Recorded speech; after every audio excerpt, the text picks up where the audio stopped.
Hello guys and welcome back to my channel. So before I get started, please like this video and subscribe to my channel because I have like just 8 subscribers and I'm really trying to get up to 10 subscribers, so please subscribe to my channel.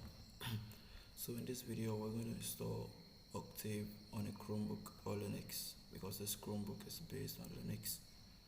So first off, let's go into the terminal. So terminal, yeah. And if you want to install VS Code or Node.js on your Chromebook, I have videos that you can check out. So first off, to install Octave, you have to first run this command sudo apt-get install Octave. Okay, so sudo apt-get install Octave, and this should install the core Octave package without any other packages. So let's run this.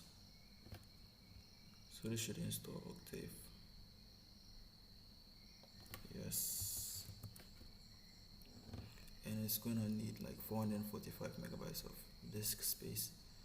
Okay, so this should take a while. I'm going to just gonna pause the video here and get back when it's done. Okay, so I have Octave installed. Let's check it out. Octave GNU Octave. Let's see how it opens up. You seem to be using Octave graphical interface for the first time on this computer. Click next. So next. Okay, next. Allow Octave to connect to Octave when it starts to display current. Yes. Okay. Alright, next. Finished. So I'm done setting up Octave, I think.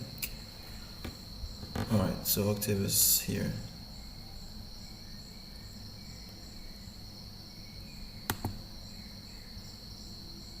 Okay.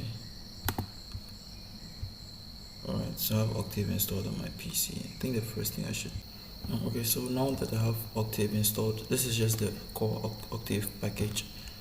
If you want to install extra packages to help in your work, I'll put this link in the description. This is the official Octave page where you can find other packages that will be useful to you.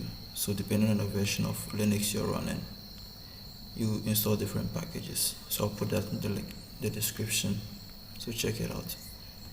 Thanks for watching. Remember to subscribe and like this video.